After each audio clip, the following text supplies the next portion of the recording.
Okay. Example number 2. Find the volume that we get when the region bounded by the y-axis, that's this thing, here's the x-axis and the y-axis. By the y-axis, the line y equals 3, that's this line, and the function f of x equals x squared plus 1. So it needs to be bounded by this, by that line, and this function. There's the region. Find the volume generated when that region is revolved about the y-axis. Our previous problems and examples, or actually only one example, but the motivating examples were all about the x-axis. This problem says, let's go about the y-axis. There's another copy of it. If I draw a typical rectangle the way I have been,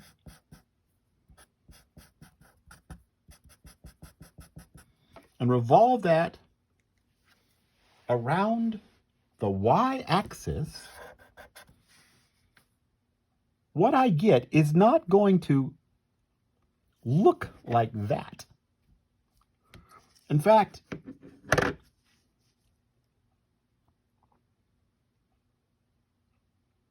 it's always going to be really tall. I mean, it's going to be as tall as that.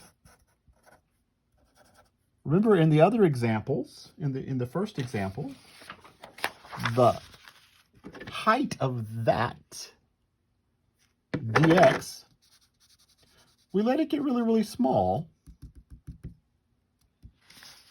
If dx gets really, really small, this is never really going to look like a disk.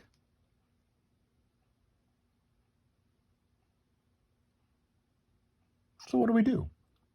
Well, and moreover, it's not the whole area underneath here, which we'll handle in a little bit, but what we're going to do is we're going to, as we talked about in areas, we're going to look instead at a sideways rectangle. I'm going to revolve that around the y-axis. I'm going to get a disk that looks like that. That's going to be kind of easy. But if I'm going around the y-axis, that's y equals 3. This needs to say x equals something. And so if y is x squared minus 1, then y plus 1 is x squared. X is plus or minus the square root of y plus 1. Let's see, here, my x value is positive in this part of the graph. It's negative over here, the part I didn't sketch. So this is x equals the square root of y plus 1. That's this function. And you know what? I am now looking back over here, and this should have been plus. So that would be a minus, and that would be a minus. And so that would also need to be a minus, y minus 1. Sorry about that. I hope you follow the correction I just made. That I wrote as minus accidentally. Should have been plus, so that would have been a minus all the way across. And so now, let's see, the little discs that I would make, they would have volume, pi, r squared. R is that distance.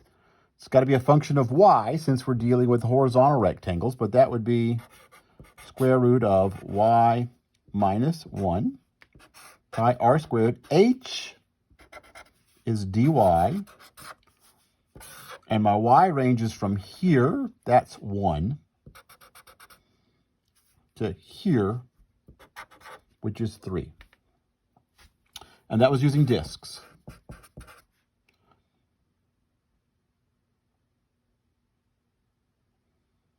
We are eventually going to talk about how to find the volume of something that looks like what I would get here if I revolved that around the axis.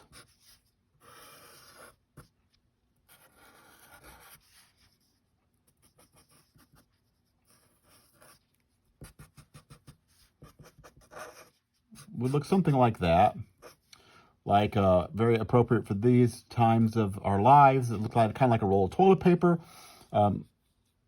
If we were in class, I would bring you a snack. It kind of looks like the pretzel part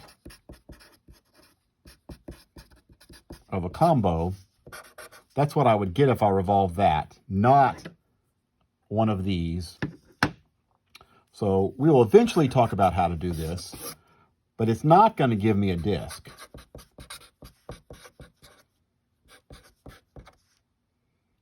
If I want a disk,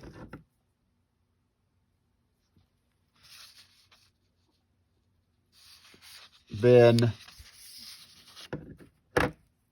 I have to write it as a y value.